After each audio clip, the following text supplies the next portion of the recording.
तो कंफर्म ही था क्योंकि उस सामने वाले ने बोल दिया मुझे, ओह यू इंडियंस स्टिंक, ये बोल करके वो निकल गया मुझे, और बहुत फास्ट निकल गया वो, तो मैं जवाब भी नहीं दे पाया उसको। लेकिन ऐसा ना, इंडियंस के अगेंस्ट रेसिज्म जब भी हुआ है ना, वो थोड़ा सा कभी कभी मैंने जो भी सुना था वो ऐसा सुना था कि यार तुम्हारे यहाँ करप्शन बहुत है, या तुम्हारे यहाँ लोग पढ़े लिखे नहीं हैं, तुम आज भी स्नेक चार्मर्स वाले उसमें हो, ये सब सुना था मैंने। एक आध बार मेरा इंटरेक्शन भी हुआ था, मैंने लास्ट टाइम आपको आइसलैंड वाला कहानी भी बताया था।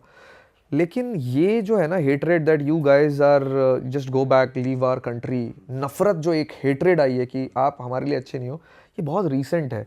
और उसका कारण है जो हमारे ट्रैवलर्स बाहर जा रहे हैं ना, या स्टूडेंट्स बाहर जो गए हैं कोविड के बाद, एकदम से हर जगह पे हम लोग पहुँचे हैं बहुत ज़्यादा, तो हमारे अंदर सिविक सेंस तो नहीं है भाई, ये तो एक्सेप्ट करना ही पड़ेगा। ठीक है, नहीं है, हमारे बहुत प्रॉब्लम है इसका। पढ़ाए नहीं कभी स्कूल में सिविक्स के बारे में, सिविक सेंस के बारे में, तो क्या ही सीखेंगे बच्चे। तो वो बाहर के लोगों को साफ साफ दिख रहा है अब।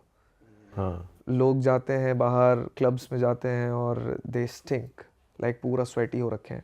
मेरा पर्सनली एक्सपीरियंस है, मैं सामने वाला क्या कर रहा है इंडियंस के अगेंस्ट तो बात की बात है, पहले तो अपने गिरेबान में झांके ना। मैं सैन फ्रांसिस्को में था, इसी ट्रिप की बात कर रहा हूँ, अभी 1 महीने पहले की बात कर रहा हूँ, और बैट्स ऑफ बॉलीवुड का एक नाइट था किसी क्लब में, ऑनलाइन देखा मैंने, मैं बोला यार शाहरुख खान रिलेटेड मैं बहुत बड़ा फ़ैन हूँ, बॉलीवुड की म्यूज़िक बजेंगे, चलो चलते हैं। मैं वैसे क्लबिंग नहीं करता, लेकिन मैं बोला कि चलो चलते हैं। एक और दोस्त मिल गया था इंडियन, मुझे ऐसे ट्रैवल करते करते हॉस्टल में सैन फ्रांसिस्को पे, वो भी था साथ में। हम दोनों गए वहाँ पर, सिर्फ इंडियंस ही थे, मुझे लगा भी था कि सिर्फ इंडियंस होंगे। क्लब का कोई कोना ऐसा नहीं था जहाँ पर पसीने की बदबू नहीं थी। अच्छा भाई साहब सही बता दो। हाँ सही में, ऑफ कोर्स वो मैं तो काफ़ी लेट पहुँचा था और मैं सोबर था शायद, इसलिए मुझे ज़्यादा समझ में आ रहा था। मैं रात को 1-1:30 बजे पहुँचा था, क्योंकि मैं 10 से 11 बजे सैन फ्रांसिस्को ही पहुँचा था। तो 2 घंटे मुझे लग गए तैयार व्यार होने में, ये सब में, मतलब सामान रखो, चेक इन करो, ये सब में ही लग गए, तो मैं पहुँचा ही थोड़ा लेट। तब तक सब लोग अपने मूड में आ गए थे, डांस करके पसीने में आ चुके थे। ये भी रीज़न हो सकता है, बट स्टिल क्लब का कोई कोना ऐसा नहीं था जहाँ पे, मैं बता रहा हूँ, क्लब का कोई कोना ऐसा नहीं था जहाँ पे आप पसीने, क्यों नहीं बोलेंगे यार लोग दैट यू गाइज स्टिंक। और ये सारे वहाँ पर 21-22 साल के बच्चे हैं जो पढ़ाई लिखाई करने गए हैं वहाँ पर, ठीक है। 50 लाख, 70 लाख, 80 लाख, पता नहीं कितने पैसे लगा करके गए, कम से कम 40-50 लाख लगा के गए। तो they are from good families, like good का मतलब ये नहीं कि, मतलब रिच फैमिलीज कहूँगा मैं। $100 का परफ्यूम अफोर्ड नहीं कर सकते वो। इट्स ऑल अबाउट हियर कि हमको आता ही नहीं है कि हमको पब्लिकली कैसे रहना है। एक बंदा स्विमिंग पूल में साबुन लगा के नहाने लग गया, आप लोगों ने वो वीडियो वायरल हुई थी कभी, हाँ कनाडा में। बताओ ये कोई तरीका है? क्या कर रहे हो तुम? ये स्विमिंग पूल है यार, वो वहां पर जाकर के साबुन लगा रहे हो और बगले साफ कर रहे हो यार, सीरियसली। मतलब क्या ही सोचे वो तो प्रॉपर वीडियो चली है उस रील। अब आपके यहाँ पर अगर आकर के कोई बंदा और कुछ ऐसा करने लग जाए जो आपके मोहल्ले में आपको नेस्टी लगे देखने में, आपके अगेंस्ट आपका दिमाग नहीं खराब होगा उसको देख के? ऑफ कोर्स होगा। आप उनको आने दे रहे हो अपने यहाँ।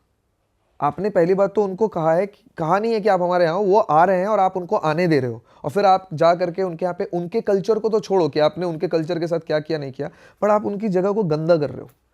और किसी चीज़ में वेस्ट हमसे आगे हो या नहीं हो, एक चीज़ में ज़रूर आगे है, वो है साफ़ सफाई। साफ़ सफाई, हाइजीन, इन चीज़ों में वो हमसे ठीक है।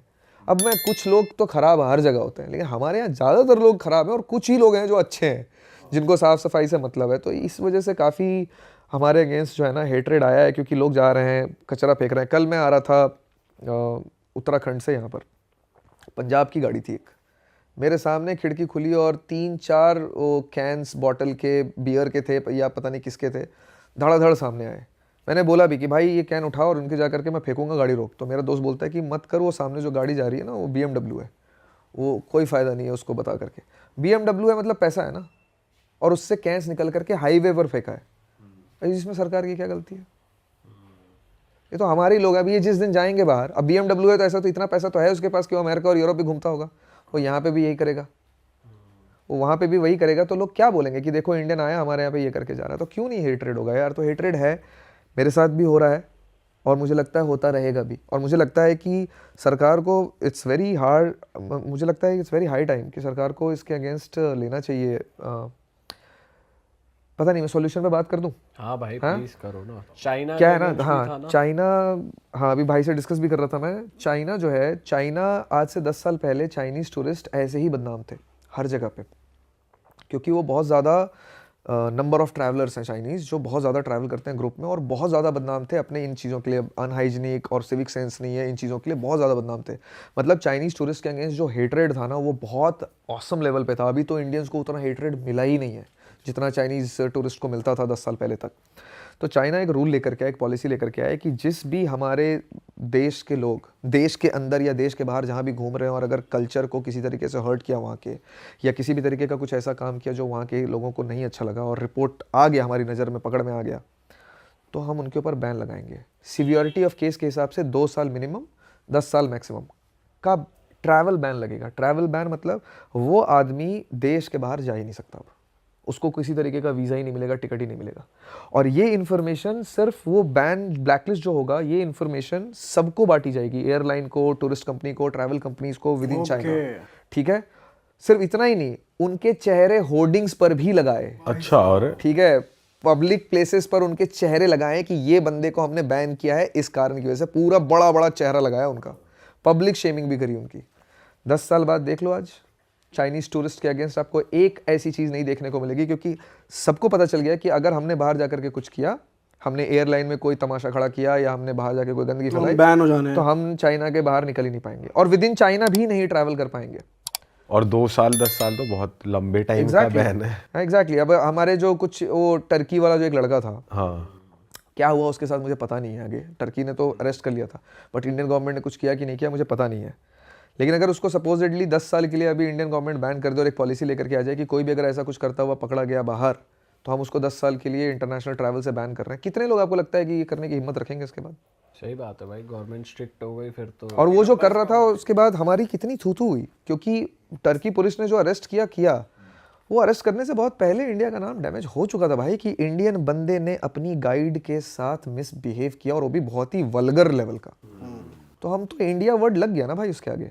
भाई 1-2 ट्रैवलर्स हैं जो अभी व्लॉग वगैरह करते हैं और वो बहुत गलत लेवल पे जाते हैं, मतलब रिकॉर्ड भी करते हैं। एक बंदा थाईलैंड में घूमता है, आपने भी वो देखा होगा, वो जो नेक्स्ट लेवल बातें बोल देता है, वो चीज़ भी बहुत गलत हो रही है, उससे भी हमारा नाम बहुत खराब होता है यार। मुझे तो ऐसा लगता है कि बैन ही करना चाहिए, क्योंकि आप एक बंदे को बैन करोगे ना तो उससे आप एग्जाम्पल सेट करोगे।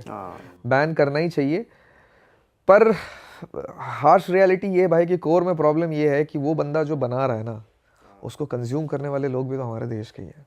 करेक्ट। इतने में 2-2, 3-3 मिलियन लोग जो उसको बैठ के देख रहे हैं, वो ऐसे लोग हैं हमारे देश में जो उस तरीके का कंटेंट, व्यूअरशिप तगड़ी आ रही है, उसमें कोई कमी नहीं है उसकी। तो बहुत बेसिक लेवल पे प्रॉब्लम है, बहुत बहुत मेहनत करनी पड़ेगी यार ठीक करने के लिए। भाई अभी वो भी तो हो रहा है यार, जो यूएस में 2 ट्रक एक्सीडेंट्स हुए हैं मेजर, हाँ, जो खाना बनाते हुए व्लॉग चल रहा वो है। क्या था एक बंदे ने गलत जगह से ये खाना बनाने वाला तो नहीं देखा, बट वो यू टर्न वाला देखा था। यू टर्न वाले के बाद अभी रिसेंटली हुआ है एक ये बंदा खाना बनाने वाला बनाते शायद हुए- कनाडा का था या ये यूएस का? यूएस का ही है। वो व्लॉग कर रहा है और खाना बना रहा है और कह रहे हैं वो नशे में भी था और वो इलीगल इमिग्रेंट भी है। उसने भी 3 गाड़ियों में ठोकी, लोग मर गए, 3-4 लोग मर गए वहाँ पे। भाई साहब बहुत ही गलत वीडियो थी भाई। देख ली भाई, तुमने हमारी मेहनत सफल कर दिया, तुम ही लोग हो असली रियल हिट।